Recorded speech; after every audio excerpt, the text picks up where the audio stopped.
Hello, thank you, Point of Care Ultrasound Certification Academy, for giving me this opportunity to discuss this important topic in this webinar. And the topic is the role of ultrasound in cardiac arrest. My name is Dr. Ijaz Salam Khan. I am assistant professor and attending anesthesia and ICU physician at Metropolitan Hospital, New York City. So we'll start our presentation with this disclosure. I have no relevant conflict of interest to disclose. So cardiac arrest can be classified into two broad categories, shockable rhythms and non-shockable rhythms. In shockable rhythms, we have ventricular fibrillation and pulseless ventricular tachycardia.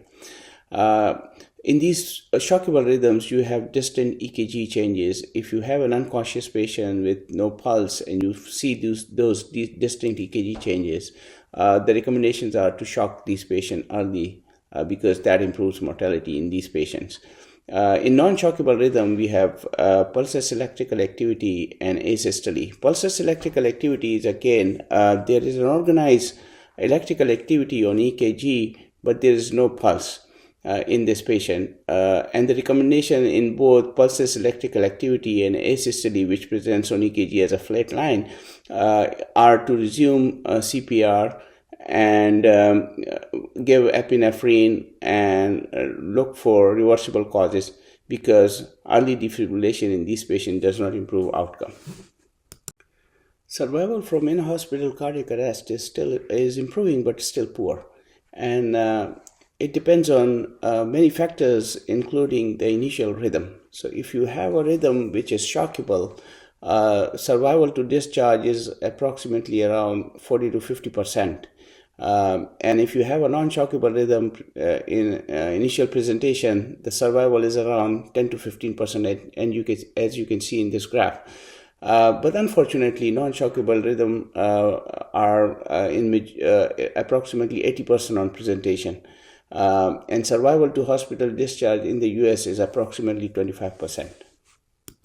So the distinction between PEA and pseudo-PEA is important because there may be different causes and the treatment might be different, and the outcome and prognosis between these two conditions are also different. So PEA is when you have organized electrical activity on EKG, but there is no mechanical cardiac contractions. We call it pulseless electrical activity. So when you put an ultrasound and you see no spontaneous cardiac motion on ultrasound, that's true PEA, and the treatment is to resume high quality CPRs. With pseudo-PEA, when you put an ultrasound, so you have organized electrical activity on EKG, but when you put the ultrasound, you see some spontaneous cardiac motion. The cardiac motions or contractility in pseudo-PEA are weak, and therefore the treatment is to look for any reversible causes and then address those causes to treat this condition. Advancement in hospital cardiac arrest management are focusing on early detection through rapid response team. And that's important because you detect early, you find out the rhythm, and if it's shockable, you shock them. Otherwise, you resume high quality CPRs. During the code, because we are anesthesiologists, initially we thought that if you secure the airway, then probably it might benefit the outcome. But the recent studies shows that once you secure the airway and you start a positive pressure ventilation, the preload goes down and the cardiac output also suffers, and this patient doesn't do well. So now the recommendations are that if you can optimize airway management with less invasive technique and focus more on CPR, that might improve and survive, might have survival benefit in these patients. Utilizing point of care ultrasound for diagnosis, again we said, as we discussed before, PEE versus pseudo-PEA can be diagnosed with the use of ultrasound. Early defibrillation for shockable rhythms, and then implementing robust post-resuscitation care, and that should be situation specific. If you are suspecting pulmonary embolism, you can thrombolize these patients. If there is a hypovolemic shock or hemorrhaging patient, you can give blood and blood products.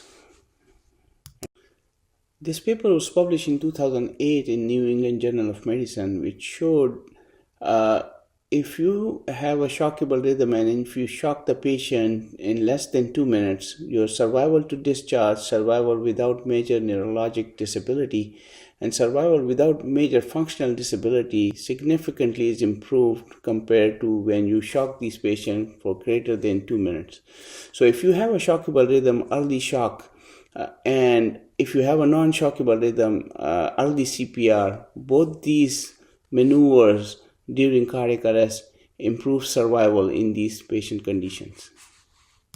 So the same replica with in some new literature. If your defibrillation is less than 4 minutes, your survival mortality during hospitalization is 36%.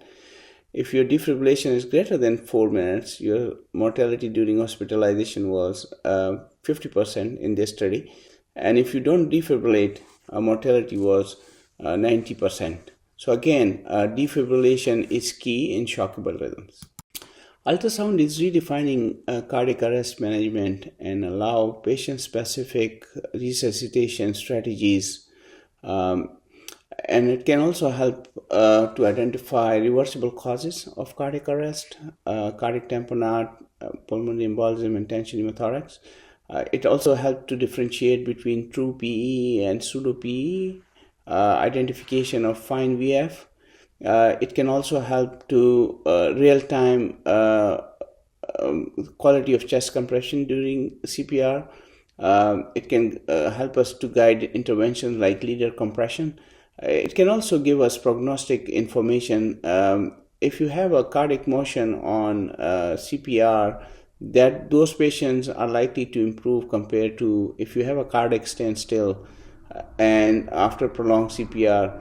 Ultrasound may be used to terminate resuscitation efforts in those conditions. Ultrasound can also be used in guiding procedures like placement of IV lines during cardiac arrest. Now the famous treatable or reversible causes of cardiac arrest, the famous HNTs of ACLS, hypoxia, hypovolemia, hypokalemia, hyperkalemia, hypothermia, and the T stands for tension pneumothorax, thrombosis, which can be coronary or pulmonary embolism, tamponade, and toxins. If you look at the causes, HNTs, there are 8 in number, and with the use of ultrasound, we can identify hypovolemia, tension pneumothorax, pulmonary embolism, and tamponade, which means that 4 out of 8, 50% of these reversible causes can be readily diagnosed with the use of ultrasound, and that can be a significant improvement in outcome in these patients' mortalities. Pseudo-PEA is frequently missed, yet critical factor in cardiac arrest management. Many cases that were diagnosed before as PEA are now actually diagnosed as pseudo-PEA with the use of ultrasound. And many studies have shown that between 42 and 86% of PEA cases can be classified as pseudo-PEAs. We will discuss those other literatures in the subsequent slides as well. And the reason why this is important because pseudo-PEA indicates higher chances of successful resuscitation, and it has better prognosis than true PEAs. This paper was published by Kasperi in 2016. It was a prospective multi-center trial, and they looked at the survival rate of ultrasound detected cardiac motion during ACLS, and you can see that the survival was higher if you have a cardiac activity on your initial presentation with ultrasound. The ROSC was higher in those patients, followed by admission to hospitals and discharge, compared to if you don't have cardiac motion detected on ultrasound on your initial presentation. Most prevalent reversible etiology was cardiac tamponade. Even a small 50 cc effusion can cause tamponade. An early treatment in those patients improved mortality, and the mortality benefit was around 15%. You can see in the video, this is how tamponade presents on echocardiogram. You can see heart swinging within pericardial fluid, and you can get this view from subxified four-chamber or peristernal long axis. But because peristernal long axis may not be available during CPR, this view can be obtained from subxified four-chamber view, and you can appreciate swinging of the heart within the pericardial fluid. So tamponade depends on mainly the amount of fluid and the rate of accumulation. So if you have a subcostal view, and if you can move your probe and look for plethoric IVC, that is highly sensitive of tamponade. Another reversible cause is pulmonary embolism, and it's most common cause of non-traumatic pulseless electrical activity. What we see on echo is the acute RV dilatation, and this view can be obtained from, you can either appreciate from the apical four-chamber, or you can appreciate that RV dilatation from subxified four-chamber view. But since again there is an ongoing CPR, apical four-chamber view might not be available for visualization, but a subxified four-chamber view can be utilized even during during pulse checks. One of what we look for on echo is that the right side is dilated, the right ventricle is dilated, and the septum, interventricular septum, is shifted towards the left ventricle. And if you have, by any chance, you can look at the short axis view, you can appreciate a D sign. And short axis view can also be obtained from the subxified four-chamber by moving the probe and cutting the left ventricle in the short axis. RV dilation is not specific according to Eggert. There are some animal studies that was published. Those pigs who had a CPR, they find out they had a majority of them had right ventricular dilatation, and the mechanism was that when you do CPR, you move blood from the left side towards the right side, and because right ventricle is thin walled, and it gets easily dilated when it receives that amount of blood. So a lot of these patients post CPR, their RV is dilated, so it's not specific for PE. But if you have RV dilatation and there is a clot in transit, that is very specific for PE. According to Nazarian, DVT is highly specific for PE, and you can do 2-point compression for DVT even when there is ongoing cardiac arrest, ongoing CPR. Now, if you look at the right side video, you can appreciate that the right ventricle is enlarged, and the septum is paradoxically moving towards the left ventricle because of the pressure overload. But one thing that you might appreciate here is our right atrium is enlarged as well, which usually doesn't get enlarged in acute conditions. So this is one of the identification. If you have RV dilatation, it could be because of the previous pulmonic conditions, maybe ARDS, pneumonia, and the right side heart can be enlarged because of that.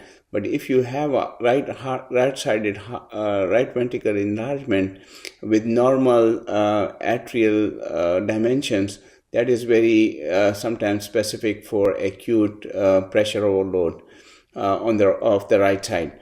If you look at the left video, you can appreciate that the septum is also shifted towards the left ventricle in this short axis view, and this is what is called D sign, and this again identifies that right-sided, either there's a pressure overload or volume overload which shift the septum towards the left ventricle. So as we discussed before, that if you have RV dilatation on echocardiogram in a post-CPR patient, that is not very specific for pulmonary embolism. If you get those views, RV dilatation views, make sure that you are not off axis, you are not angulated your probe too much, and we can also differentiate that RV dilation, whether this is acute or chronic, looking at the left atrial size as we discussed, and right ventricular wall thickness can be measured. I don't think we have enough time during cardiac arrest to measure RV wall thickness measurement, but this is one of the other area where we can differentiate acute versus chronic. As we discussed before, the next question should be, is it PE or other cause of RV dilatation? A severe pulmonary hypertension, pneumonia, ARDS can cause RV dilatation chronically.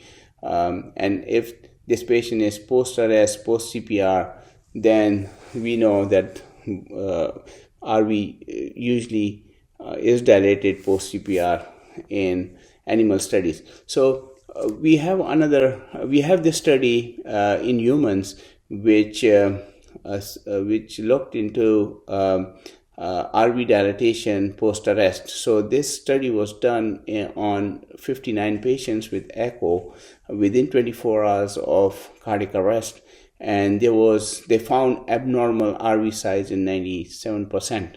And there was no difference between cause of arrest and RV dysfunction, which suggests that when you have post-CPR, a majority of the cases RV is dilated.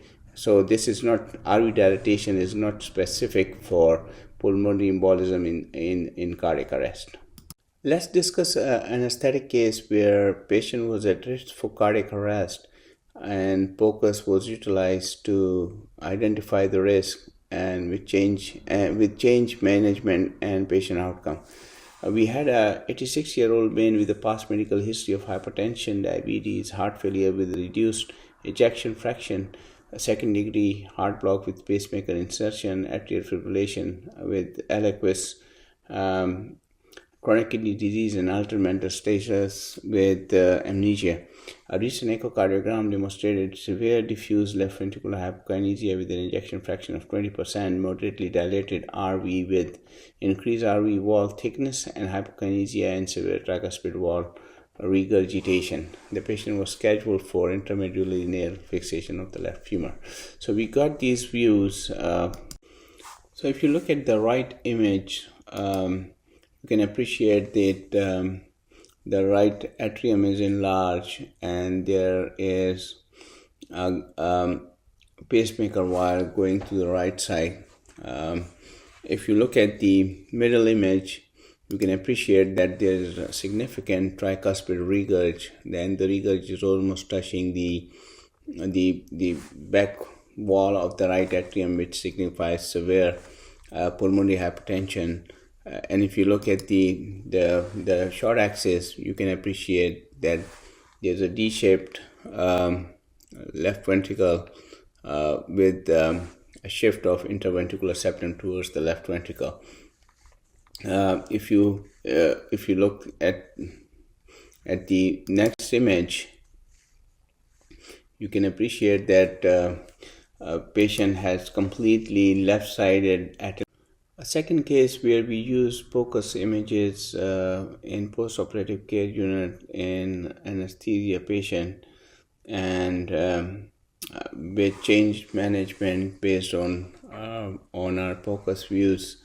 So this is a 36-year-old female with no comorbid condition presented with acute cholecystitis. Patient was drowsy in the PACU after cholecystectomy, and her point of care hemoglobin was 8. Starting hemoglobin was 12. A patient was looked. So we did a POCUS in the PACU which showed hyperdynamic heart and completely collapsed IVC. So patient received 3 liters of crystalloids after initial POCUS.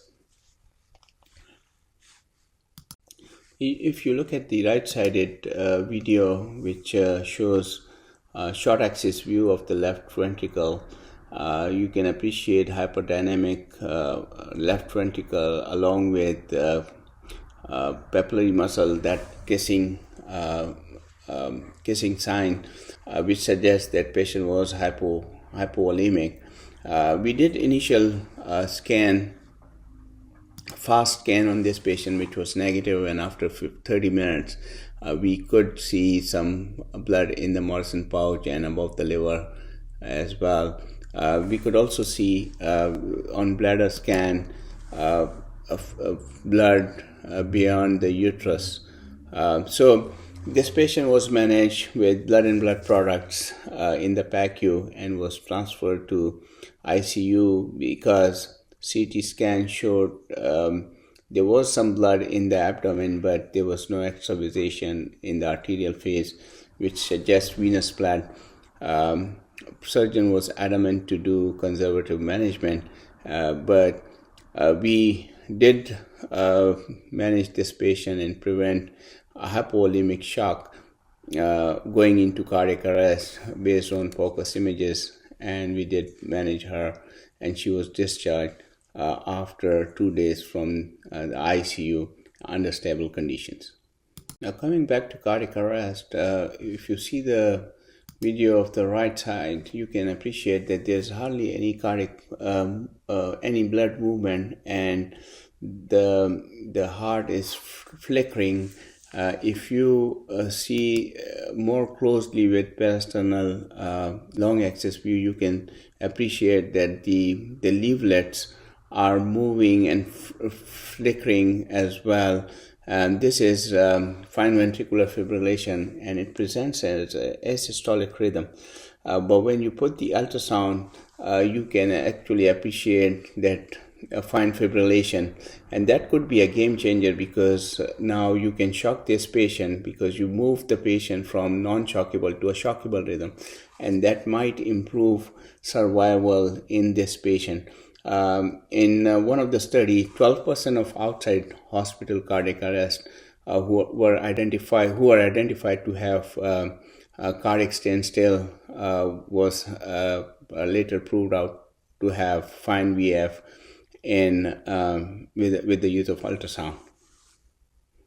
Performing a pulse check in cardiac arrest has been a subject of debate because of the accuracy and the delaying of chest compressions. So therefore, the current guidelines for lay screwer is that if you see an unresponsive person, you should immediately start chest compression. Healthcare professional may perform a brief pulse check, but they should resume chest compression as soon as possible. Both the pediatric population and adult population studies have shown that identifying a pulse during cardiac arrest can be trying. This was the study which included 209 doctors and nurses, which were blinding to pulsatile status in children on VA, ECMO or LVAD. 78% identified pulse accurately. The other study, which was done in adults, 206 first responders blinded to pulsatile status on cardiopulmonary bypass. 10% reported pulse present when absent, 45% reported pulse absent when present, 15% identified pulse correctly within 10 seconds. If there are inaccuracies with pulse check during cardiac arrest, why don't we use ultrasound uh, to look for cardiac contractility during cardiac arrest? The only issue of using ultrasound during cardiac arrest was the time and delay in chest compression. So you can see in this uh, study that it took 23 seconds for the pulse check with a POCUS compared to 13 seconds without POCUS. Two more studies which showed that the length of CPR pauses during rhythm check was more when we use POCUS compared to when we don't use POCUS.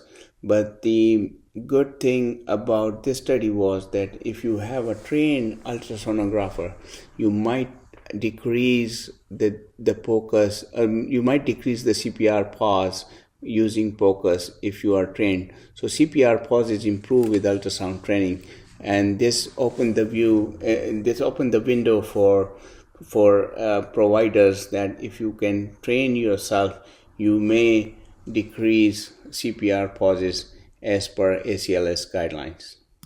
Now we have this meta-analysis which showed that PEA is more favorable in terms of both in-hospital cardiac arrest and out-of-hospital cardiac arrest than asystole. Comparing neurologic outcome, PEA is again more favorable than asystole in neurologic outcome. Two recent studies reported a major survival and neurological benefit in pseudo-PEA compared with true PEA. So in short, asystole is bad, PEA is better than asystole, and pseudo-PEA is better than PEA. And the reason is because in pseudo-PEA, there is some sort of cardiac contractility, but though the cardiac contractility is weak, but there is some amount of blood flowing in the system, and that may translate better neurologic outcome in pseudo-PEA than PEA. So Flato did this study in ICU patients, and so he looked into 49 ICU patients. 34 were in asystole, 65 were in PEA. Among 65, 55 were in pseudo-PEA. And in those ICU patients, survival upon discharge occurred only in pseudo-PEA patients. Two more studies which identified the diagnosis of pseudo-PEA with ultrasound. If you look at the upper study, suspected PEA were 51, and out of those who had cardiac activity on initial scan was 74%. And if you look at the asystole, the 35% had even cardiac activity on asystole that was diagnosed on EKG. And then survival to hospital admission with positive cardiac activity, that is pseudo-PEA, was 40%, negative cardiac activity was around 10%. If you look at the reason trial, PEA were number of PEA were 414. Out of 414, 54% was diagnosed with pseudo-PEA and had some sort of cardiac activity, and 10% were having cardiac activity that was diagnosed as asystole on initial EKG, and survival to hospital discharge with cardiac activity was around 30%, without cardiac activity was around 7%. If you look at the subgroup analysis of recent trial, those with asystole with no cardiac activity, their positive predictive value for non-survival is 0.9. PEA with no cardiac activity, positive predictive value for non-survival was 1. 2.5% of patients initially presented as asystole in one of the Canadian meta-analysis did achieve ROSC and was discharged from hospital. So POCUS, if you have, so POCUS can be used for prognostication. So if you have a patient with PEA and or S history, and on POCUS there is no cardiac activity, you can prognosticate that these patients will not do well compared to those patients who showed some cardiac activity or cardiac contractility on initial ultrasound scan. So if you do a CPR over chest center, you may be obstructing the left ventricular outflow tract or aortic root or ascending aorta and obscuring the forward flow, which may reduce the effectiveness of resuscitative efforts. So TEE, transesophageal echo, allow real-time feedback of quality of chest compression, and we can actually use TEE and visualize whether we are obstructing the LVOT or we are obstructing aortic root, and we can monitor the CPR performance with the use of TEE. So the advantages of TEE in cardiac arrest are that it overcomes imaging limitation of transthoracic echo. It does not interrupt CPR. It shortens CPR interruption. It gives better quality image. You can also identify fine ventricular fibrillation. The downside is that it's invasive and it requires training. Now the question is, when should we use ultrasound during cardiac arrest without compromising CPR? And the answer is that when we do the pulse check, as per ACLS guideline, the pulse check should be less than 10 seconds. And that is the time when we can utilize echo and to identify any reversible causes, any contractility, to differentiate PEA from pseudo-PEA, and also it will help us to prognosticate, as we discussed earlier.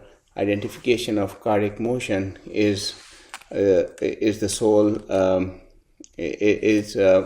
are the ones that do better, and the chances of successful resuscitations are more if you have cardiac motion on ultrasound. Now we have literature which shows that in the probability of a favorable neurologic outcome in outside hospital cardiac arrest decreases by 13% for every additional minute of no flow time until high quality CPR. So CPR should be given a priority, and we should resume CPR as early as possible in an unconscious patient.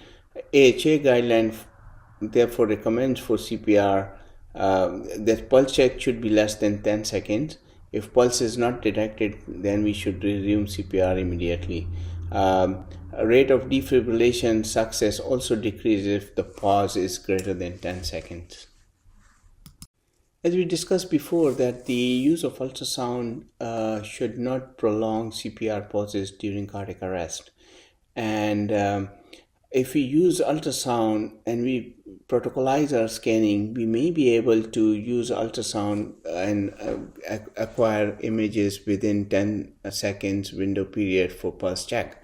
For protocolization, suggestions are that we should have 2 physicians present in the court, assign senior physician more experienced with the ultrasonographer to acquire images, prepare ultrasound before 10 seconds window, count down 10 seconds loud. The code leader should loudly count down 10 seconds. On the completion of 10 seconds, the CPR team should resume CPR.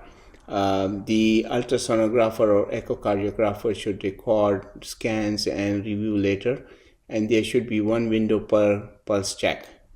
So we have many ACLS compliant ultrasound protocols now: CSAM protocol, field FAIR protocol, rapid cardiac sonography protocol, though few are tested in clinical practice, but the goals of all those protocols are the same. They want high quality CPR, they want assess for spontaneous cardiac motion, assess for reversible etiologies, and minimize no-flow interval.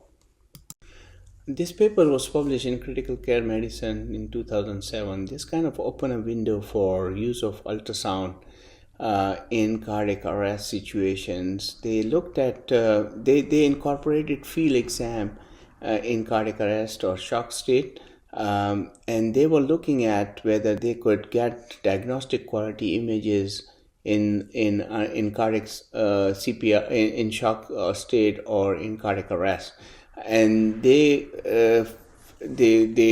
figured out that their diagnostic quality images were obtained in 96%, and echocardiographic finding altered management in 78% of their cases. So this kind of opened a window for protocolization of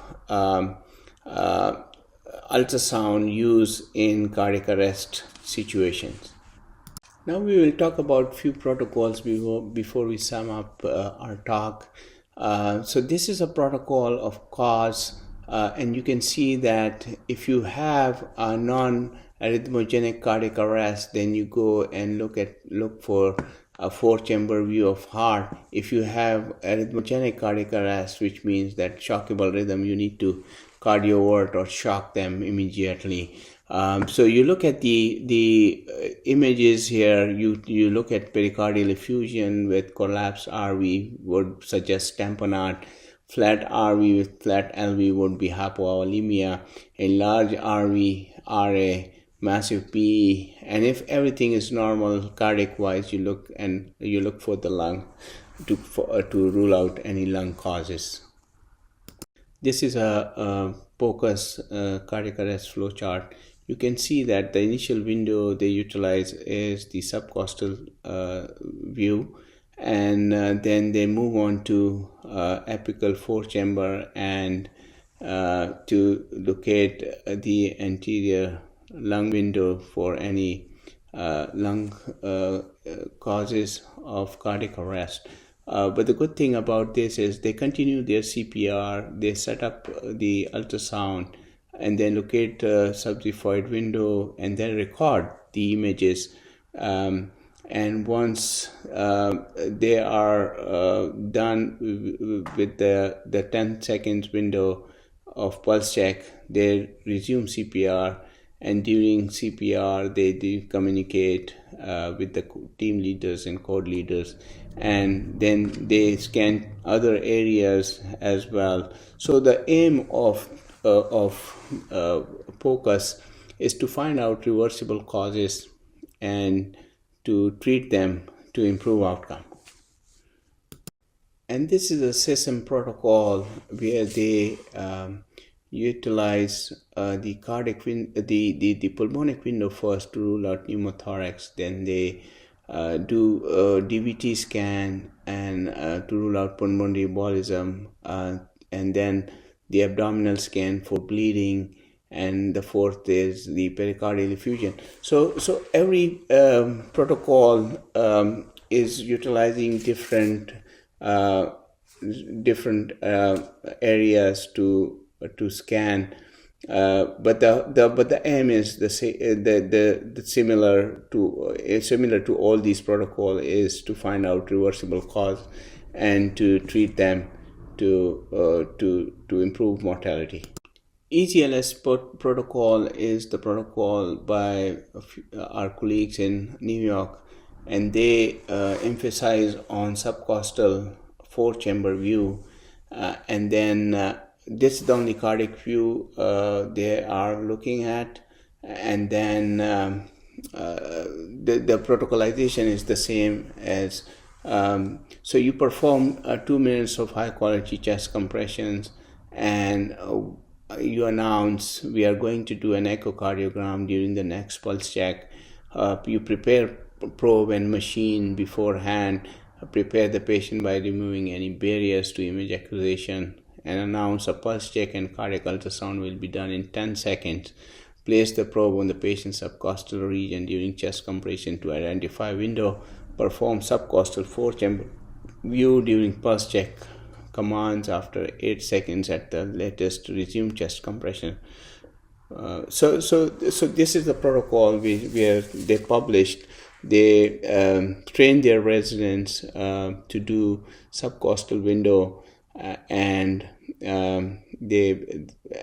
then treat their patients. They come up with different phenotypes, which we'll discuss in the next slide.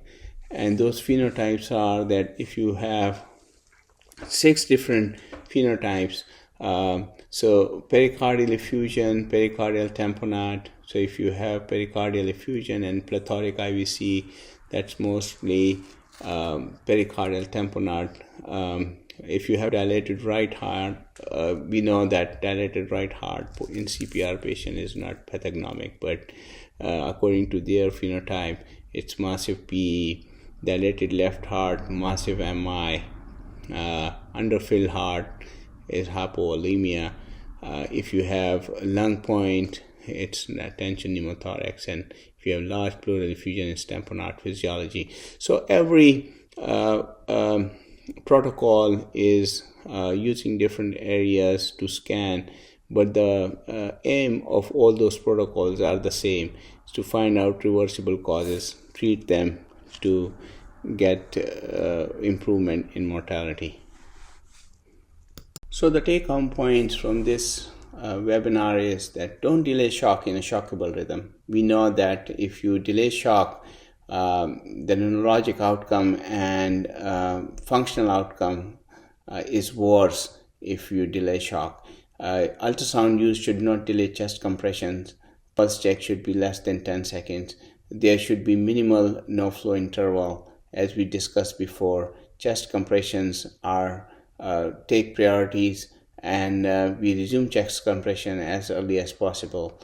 Asystole is bad, PEA is better, and shockable rhythm are the best in terms of mortality benefits.